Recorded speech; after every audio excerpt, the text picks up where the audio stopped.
morning, everyone, and thank you for joining. My name is Samaya Handy, and I am the Small Business Manager here at San Francisco Chamber of Commerce. Thank you for attending our first Small Business Help Desk of the year. Today's topic will be e-commerce and electronic payments. We're happy to have Matt Baker and Ed Cooper from Visa to present today. They will be covering some exciting topics, such as trends in small business, benefits of digital payments, pivoting to e-commerce, securing business such as customer data, and ending with a live Q&A. Matt and Ed, thank you for joining us today, and I'll pass it on to you.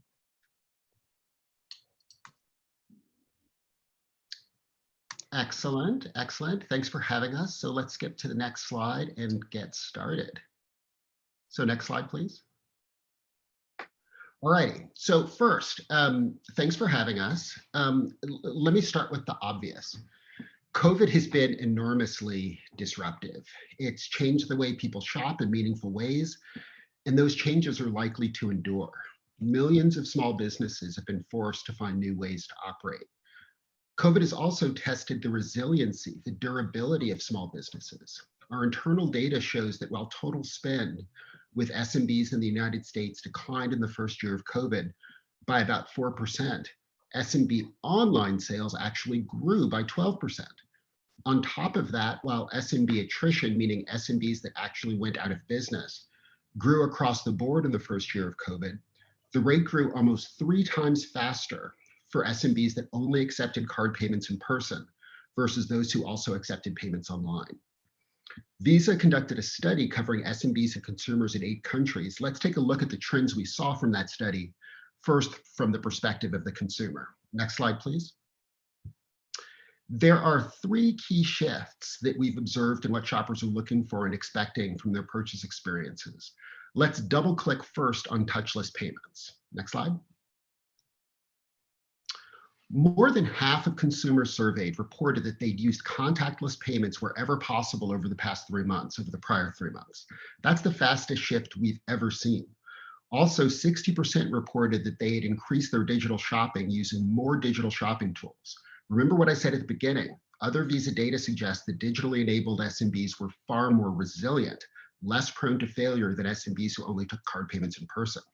So it's clear that these shifts in consumer attitudes have been driving real impact on business outcomes for SMBs. Next slide. Second, consumers are looking for seamless and efficient experiences. People are increasingly taking advantage of things like buy online, pick up in store, which can not only help keep them safe, but are also actually just really good experiences when executed well. Next slide. Finally, consumers are looking to be protected, and not just physically. As they increasingly expose their personal data through digital channels, they want and expect that data to be protected. And they also want to know that if something goes wrong, they will be covered. Next. Now let's take a look at what we heard from a small business owner perspective.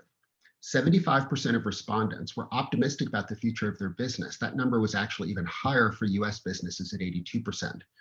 The biggest operational challenges that SMBs report facing are shifting consumer behavior, which we've talked about, 35%, balancing challenges in their life with challenges in their business at 28%, and keeping employees safe and healthy at 27%.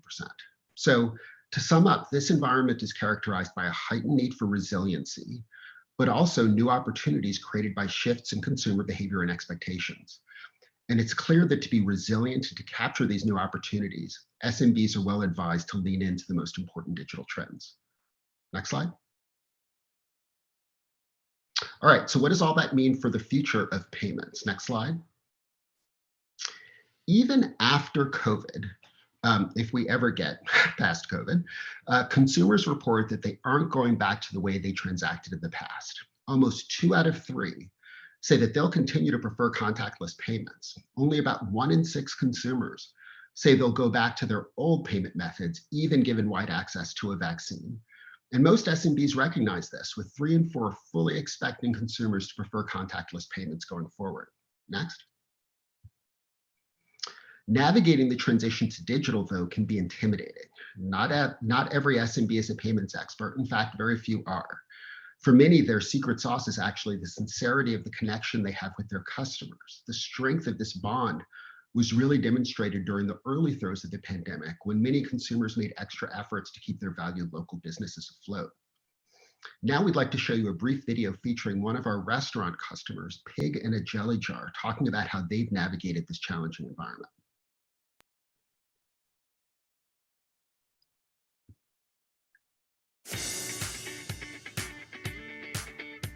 We have cocktails and we have food and menus and drag shows. And then all of a sudden I woke up this year and I was like, we own a company. Using the PowerFi network is super important because Sean immediately put me in contact with the Authorized.net folks, and they were able to onboard us in a week and a half, which we were then able to. It was amazing. Yeah. And now it's learning a new level of navigation.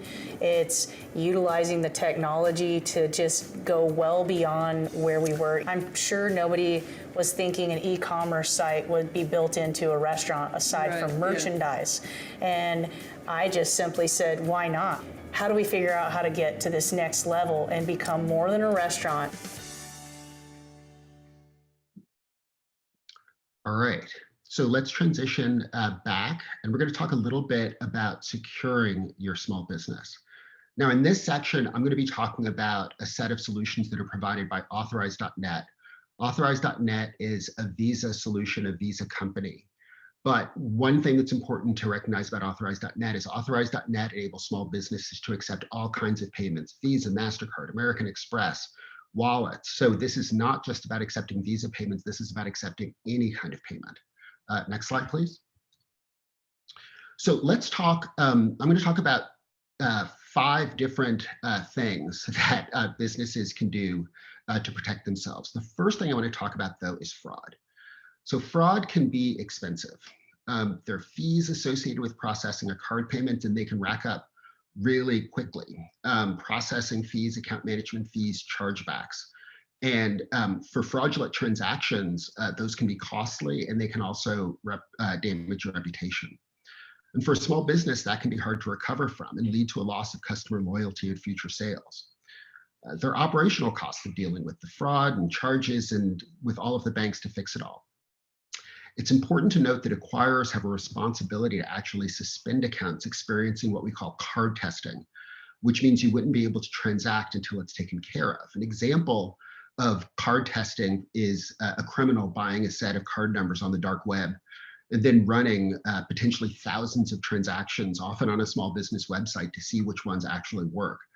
Those things can be very challenging for small businesses to deal with. Next slide.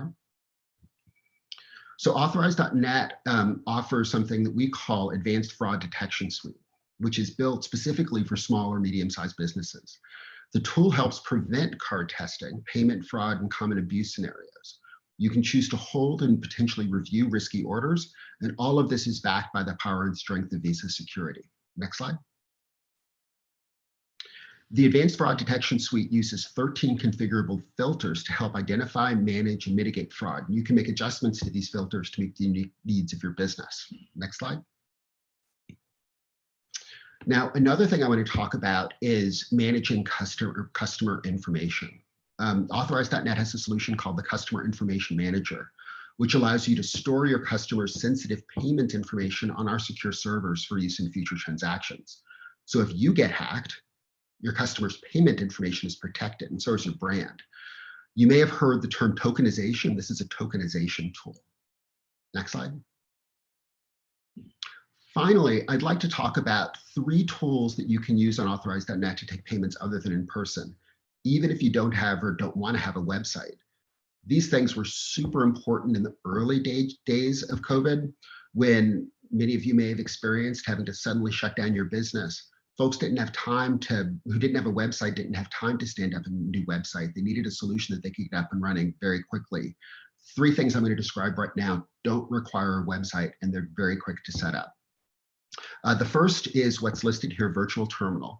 This is one of the fastest ways to start accepting payments. There's no website required. You can access it through our merchant portal. All you do is enter the customer's payment information, and the transaction runs through our gateway, for example, for a telephone order. Next slide.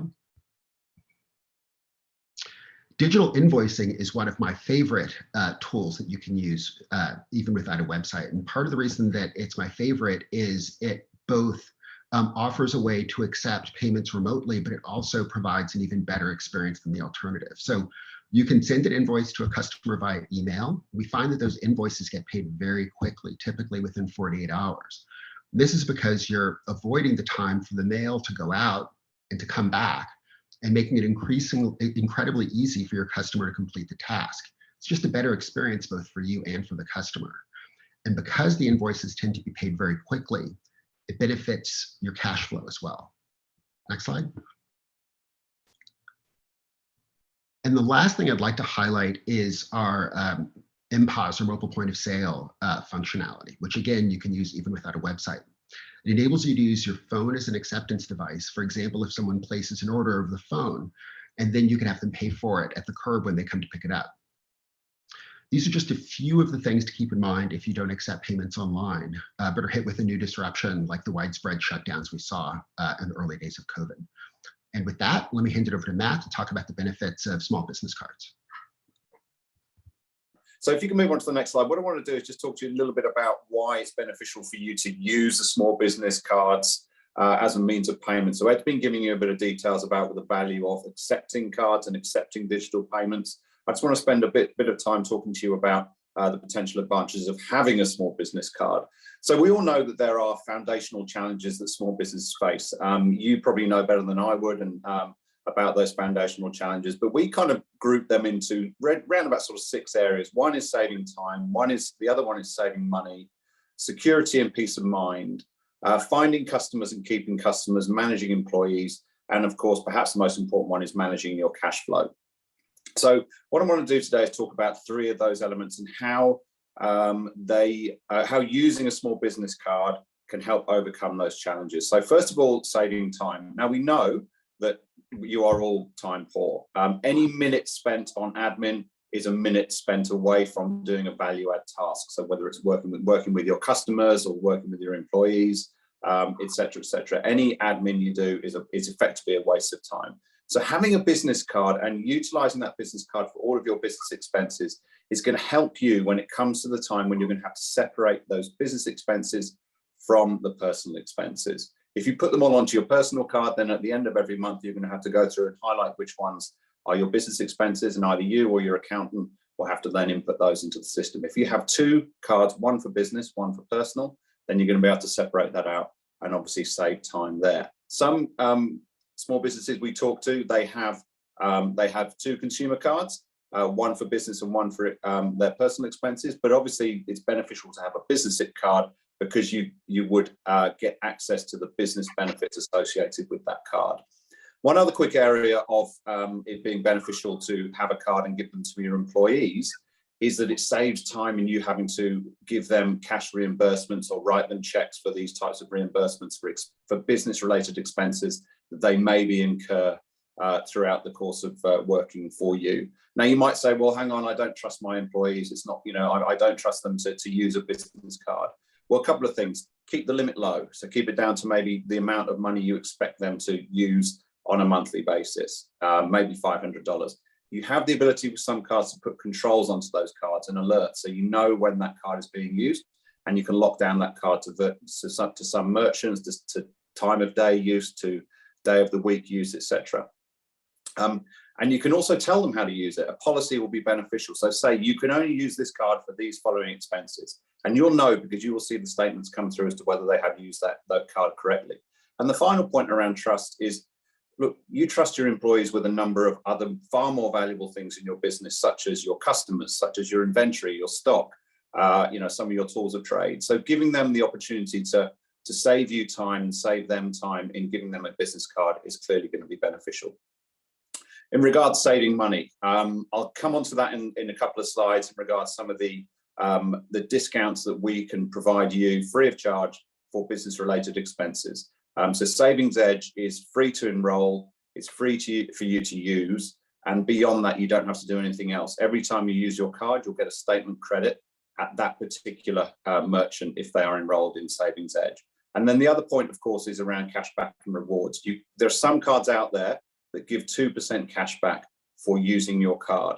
And that's a great ability for you to then use that cash or those savings to fund your business in other ways. And then finally, in regards to security and control, I've spoken about the alerts and controls that are available on some cards, and these will give you peace of mind that your own personal card, won't be abused or won't get in the wrong hands, won't be abused if it gets in the wrong hands. And also, we do have the ability to provide those types of controls for your employees. And then finally, we have the purchase security and extended business protection. So you get an extended warranty for some business expenses as well, plus the purchase security. So there are some areas here that are going to be immediately beneficial for you to have a business card in your business. If you can move on to the next slide, please. One of the other elements, of course, we know is working capital and cash flow. If you're able to use your card, every business card out there on a credit side of things has interest-free days associated with the card. So if you put a payment on the card on the first day of the billing cycle for your credit card, you're not going to pay that off for potentially another 45 to 60 days. So that helps you extend out your days payable outstanding or extend out your cash flow so that in that time you can get money into your business and maintain your cash flow effectively. And then at the end of the billing cycle, you can pay off that outstanding debt to the bank. So it gives you that extended interest-free days on the card. The other element is potentially, and I'm not necessarily encouraging this all the time, is you do have the ability on a business card to revolve that balance. So you can use that for short-term cash flow shortfalls that you might have within your business. And we get that happens sometimes, but of course you do have that ability to revolve the balance on your credit card. Okay, so those are the two slides on some of the advantages. I'm just going to spend 2 minutes going through some of the savings that you can get available, as I mentioned, through loyalty and discounts. So if you can move on to the next slide and the next one after that, please. So I mentioned SavingsEdge. If you do have a pen handy, just take down the email address, the website address that you can see there, visasavingsedge.com, or just search Visa Savings Edge. If you enroll your business card, whether it be a debit or a credit card, as I mentioned, every time you use your card at those merchants that are listed on this page, and there are plenty others, you will get an automatic statement credit to your card to the value of the discount. So let's say with MailChimp, which is a direct mail solution for your business, for you to reach out to your potential customers digitally, you will get a 5% discount on that. So that every time you use MailChimp, that 5% will come back onto your card as a statement credit. So you're getting savings for business-related expenses, which is really going to be beneficial for you. If you move on to the next slide, we also have available some other business-related expenses that you can use for managing your expenses. So if you go onto visa.com, you'll be able to find these as well. They take a little bit longer in terms of fulfillment because it's not necessarily automatic fulfillment. You have to flow through to the specific websites to get access to them.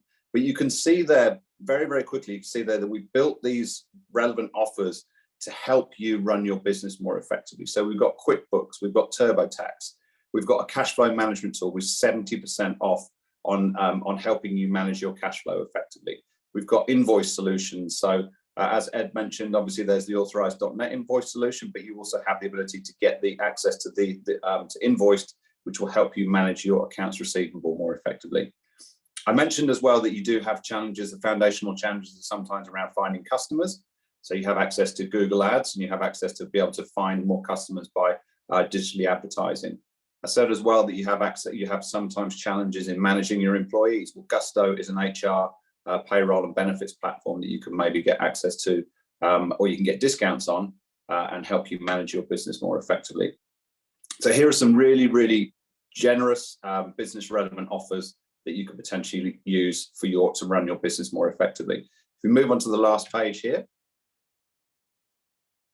and here are some more.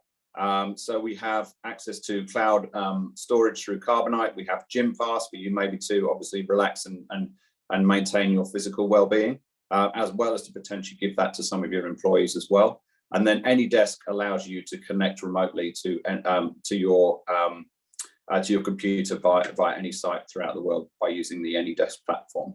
And then we have a couple more coming, which is Podium, which is a messaging platform. And then, of course, Rocket Lawyer. We know that small businesses have potential legal challenges. And by working with Rocket Lawyer, we've been able to provide some really strong discounts there as well. So that's a very, very high level overview of some of the benefits of using a business card. Clearly, the one thing I would recommend is talk to your financial institution about a business credit card, about a business debit card, and obviously talk to them on the other side of things in terms of the receivable side and getting paid about the authorized.net solution as well. So that's it from me. I'm going to hand back to Samaya, who's going to run the Q&A, I think. Thank you. That was a wonderful presentation. A lot of good information there. So thank you. We're going to move to a live Q&A. So if anyone has questions, please feel free to put it in the Q&A box or in the chat. I will start off with a couple of questions. So moving to a more digital enabled business can seem intimidating and overwhelming for businesses who have a traditional way of operating. So what advice would you give those business owners who are nervous about moving to this change? So I'll take that. I mean, look, like I mentioned, most small business owners are not payments experts. The good news is that you don't need to be a payments expert in order to start to navigate this transition. Most small businesses nowadays will work with either a commerce platform or developer to help them get up and running. If you go to our authorized.net website and click on resources, there's a button there for partners. So we've got resources there to help you find a partner. And the good news is that they're partners who specialize in different verticals. So if you're a restaurant, if you're a veterinarian's office, if you're a retailer, no matter what kind of business you are, there are providers who can help you get up and running with a solution that meets your needs. In fact, I'm a small business owner. We have a vacation rental. And I set up our vacation rental website using a platform that helps me not only get it listed, but manage my calendar, integrate reviews. It's super easy, and it's custom tailored for people who don't have a ton of technical expertise. Awesome, thank you, Ed. One of the things I wanted to ask is, with COVID, a lot of our businesses got affected in regards to their cash flow and their revenue, and then getting a small business, card may be difficult. What are some of the lending banks or practices where you've seen them be a little bit more lenient in regards to maybe, they didn't have a lot of revenue in 2022? How easy is it for a business that may have struggled in the last 2 years to get a business card? Yeah, so I'll take that one. I mean, look, it is difficult without a doubt, and there are going to be clearly challenges that small businesses face with, with their credit worthiness in the eyes of some banks. And look, it varies. I think that there's a rise now of small business lenders in the fintech space that are looking to try and understand small businesses a little bit more differently than perhaps some of the traditional banks. So they look at some more nuances around the receivable side of things, around how that business is performing more up to date than asking for a cash flow forecast, asking for a balance sheet and 2 years financials. There's elements around some of the newer fintechs that you might want to have a look at. The Lendios of this world, even the PayPals of this world, etc., that potentially lend based on your receivables that come through their solution as well. So there's that piece there. And then the other thing is there are some cards out there that offer secured cards. So you basically have to put some level of security up as a cashback security. So you can start building your credit history with that particular financial institution. So start off with a lower limit, build up that credit worthiness, and then you'll be able to build on that from there. But look, I appreciate it isn't easy, and I appreciate it as a challenge. But there is help out there that you can talk to. Great, thank you, Matt. So what are the most common challenges that businesses face when moving to e-commerce? And what would your advice be to overcome those obstacles? Is Ed taking that one, or am I taking that one? Sorry, I had a bit of a technical glitch there in the middle where the recording went out and came back. So I heard half of it. No worries. What are the most common challenges that businesses face when moving to e-commerce? And what are the advice that you have to moving against those obstacles? Well, I think one of the biggest challenges is just getting started. It can, as you mentioned before, it can be overwhelming. And while it's important, being a small business owner has a lot of urgent challenges that people need to deal with day to day. So I would say that the most common challenge is just taking that first step. You can take that first step again with a commerce platform, or even just by calling us at authorize.net. I think that also for a number of merchants, again, in the context of COVID, there were baby steps that they could take. So again, setting up a fully functioning e-commerce website can be a challenge. But it's super easy to be able to accept digital invoices so that you can convert your paper invoices into something that's digital, improve the cash flow, create a better experience. So that's another way to sort of leg your way into it. But I would say the hardest step is the first step, and just taking that one is the key. Awesome, thank you. The next question, do you anticipate the shift to e-commerce will reduce the value of a brick and mortar store in the long term? I'll take that one as well. I think it changes, Ed, right? But I think that, even many of the biggest e-commerce players are finding the need to have physical locations. I think also, we will always have a need for a sense of community. And a lot of that community is represented by the businesses in our neighborhoods, the businesses we frequent, the people we interact with in those businesses, and the experiences we have with our friends and family, which in many instances are related to those businesses. So there's always going to be a role for brick and mortar. I think that it's important to be able to provide, a breadth of experiences. So it's important to also be digitally enabled, but those in-person experiences are, I think, going to be enduringly important. Thank you. So, here in San Francisco, everybody thinks of tech, right? So moving to a more digital world, and with, COVID, the pivot to a digital world. Should businesses be hiring for different roles or be looking for specific different ways of how to navigate that kind of e-commerce system or ecosystem? Well, I think it depends a bit upon the nature and the size of your business, right? If you're a business with less than 5 employees, right, you're probably going to need to have those 5 employees doing whatever it is that you do to operate your small business. So you're going to need to rely more heavily on a partner.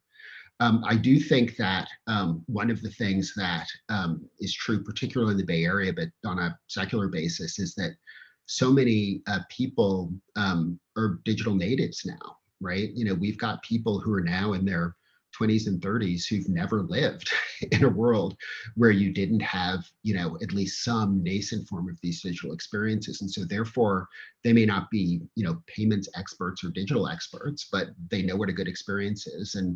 And so therefore, they can help to set expectations with your partner and determine whether or not what you're delivering is good. I think as businesses get bigger, then some of their needs can be more complex. You might need somebody to do things like, manage your website or manage your acceptance and fraud and things like that. But for small businesses, I think it's, make sure you've got the skills within your team necessary to execute against the function of your business, and then work with experts you can trust to help you leg into the digital economy as well. Absolutely. So you guys both mentioned some great programming and things that Visa can offer to small business when it comes to revenue, when it comes to payouts faster. Can you get more specific on some of the programs that will help support small businesses? Yeah, so I'll take that. So first of all, just I think one sort of all-encompassing phrase, and just going back to what Ed mentioned around the need to employ the right people for your business. But I guess the other point is it's never too late to learn. And if you do have people in the business that know how to do this, if you're a small business owner, ask them to show you how they're doing it so you can learn yourself, so you can take those skills on if you need to in the event that they move on within the business. But look, we're all learning through this, and I think it's important to understand that the management of a business is a journey rather than a destination. But the programs, look, we have one of the sort of key pillars that we focus on within Visa is supporting small business through effort. So, being available on these types of webinars is one of those pillars. The other areas we have are focusing on one of our solutions, which is an online help solution focused on helping you understand how to better run and manage your business more effectively, and that's called Practical Business Skills. So again, if you're taking notes, just write down Practical Business Skills, search that up and have a look, and that's a really good tool to help you understand at various life stages where you might be within your business, some of the tools that you could potentially use around digitizing your business. And then the other thing we do look to focus on is supporting, obviously Chambers of Commerce, but other broader initiatives. So we're a key sponsor of National Small Business Week. We work with the ASBDC to help them coach and manage small businesses. We have a number of programs and grants through our She's Next program, which is really focused on helping underrepresented and women-owned businesses. So we do a lot of work around providing those types of grants, either directly or through programs and sponsorships with other financial institutions.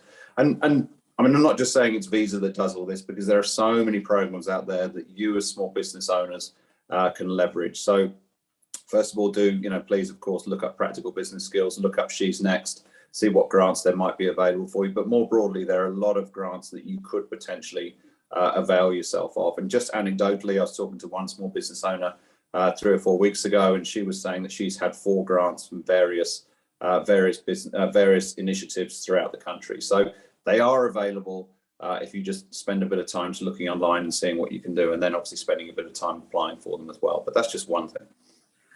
Matt, can you mention the websites again where you can go and apply for grants? So if you look up She's Next, if you just do a search for She's Next, and all that information is on visa.com. That I'm not entirely sure whether there's any grants available right now, but they do come up on a regular basis through various sponsorship. I would certainly look at, obviously anything you can do with the SBA, the Small Business Association, has got some great programs you can work with, and National Small Business Week. And then finally, the other piece is more of the help, which is Practical Business Skills. And one other thing I'll mention is, again, I mentioned the authorize.net website. If you click on resources, there are a lot of resources there to help people just understand things like how do payments work? What are the components of an e-commerce business? What kind of partners can I find to help me get up and running? So again, authorize.net, click on resources, and all of that there is available for you. Thank you. The last question I have for you guys are, some suppliers may not take cards. Do you have any advice as how to a buyer can get their goods and supplies? So Ed, I'll take that. I welcome your opinion as well, of course. But so there's a couple of things. First of all, I get it. Yeah, some suppliers don't accept cards. The first of all thing to do is potentially ask them whether they will, and give them the sort of the pitch that Ed gave just now around the benefits of accepting cards. You get paid earlier.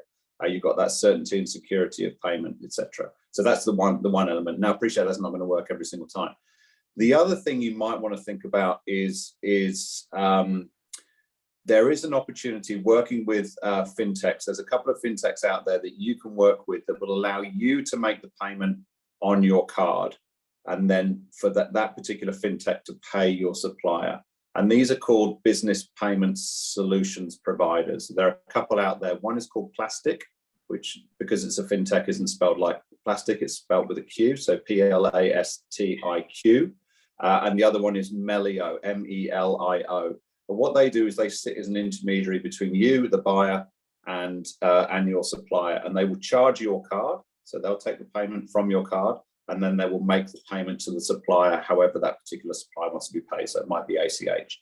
Now, the only change in that is the cost dynamic. So you will be charged a fee by that particular business payment solution provider to make that payment. But the other things to think about are obviously the benefits of you putting the payment on the card being cash flow, and potentially even getting cash back and rewards on that particular payment. So have a look at those. But that's 2 potential avenues that you might want to have a think about. Great. Did you have anything to add? I think Matt covered it. Thank you. Great. Well, thank you, gentlemen, for joining us today. I really appreciate it. Hopefully we'll get to talk to you guys again soon. And if there's someone that wants to reach out to you, can they do that? Can you put that in the chat? That'd be very helpful. Sure. Thank you. Well, thank you again for joining us.